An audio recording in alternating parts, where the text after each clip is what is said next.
मृत्यु जीवन का सत्य है। वह भगवान का बहुत बड़ा भक्त था। किसी गांव में एक श्याम नामक युवक था। स्वभाव का बड़ा ही शांत एवं सुविचारों वाला व्यक्ति था। उसका छोटा सा परिवार था, जिसमें उसके माता पिता, पत्नी और 2 बच्चे थे। सभी से वो बेहद प्यार करता था। इसके अलावा वो कृष्ण भक्त था और सभी पर दया भाव रखता था। ज़रूरतमंद की सेवा करता था, किसी को दुख नहीं देता था।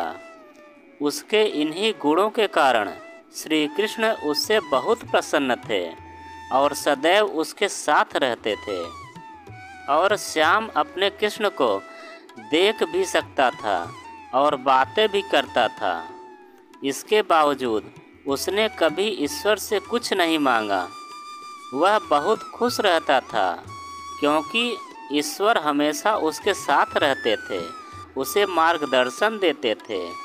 श्याम भी कृष्ण को अपने मित्र की तरह ही पुकारता था और उनसे अपने विचारों को बांटता था। एक दिन श्याम के पिता की तबीयत अचानक खराब हो गई। उन्हें अस्पताल में भर्ती किया गया। उसने सभी डॉक्टर्स के हाथ जोड़े, अपने पिता को बचाने की मिन्नतें की, लेकिन सभी ने उससे कहा कि वो ज़्यादा उम्मीद नहीं दे सकते और सभी ने उसे भगवान पर भरोसा रखने को कहा। तभी उसको याद आया, श्याम को कृष्ण का ख्याल आया और उसने अपने कृष्ण को पुकारा। कृष्ण दौड़े चले आए। श्याम ने कहा, मित्र, तुम तो भगवान हो, मेरे पिता को बचा लो। कृष्ण ने कहा, मित्र, ये मेरे हाथों में नहीं है। अगर मृत्यु का समय होगा तो वह होना तय है। इस पर श्याम नाराज हो गया और कृष्ण से लड़ने लगा।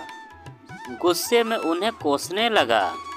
भगवान ने भी उसे बहुत समझाया, पर उसने एक ना सुनी। तब भगवान कृष्ण ने उससे कहा, मित्र, मैं तुम्हारी मदद कर सकता हूँ, लेकिन इसके लिए तुम्हें एक कार्य करना होगा। श्याम ने तुरंत पूछा, कैसा कार्य? कृष्ण ने कहा, तुम्हें किसी एक घर से मुट्ठी भर ज्वार लानी होगी और ध्यान रखना होगा कि उस परिवार में कभी किसी की मृत्यु न हुई हो। श्याम झट से हाँ बोलकर तलाश में निकल गया। उसने कई दरवाजे खटखटाए।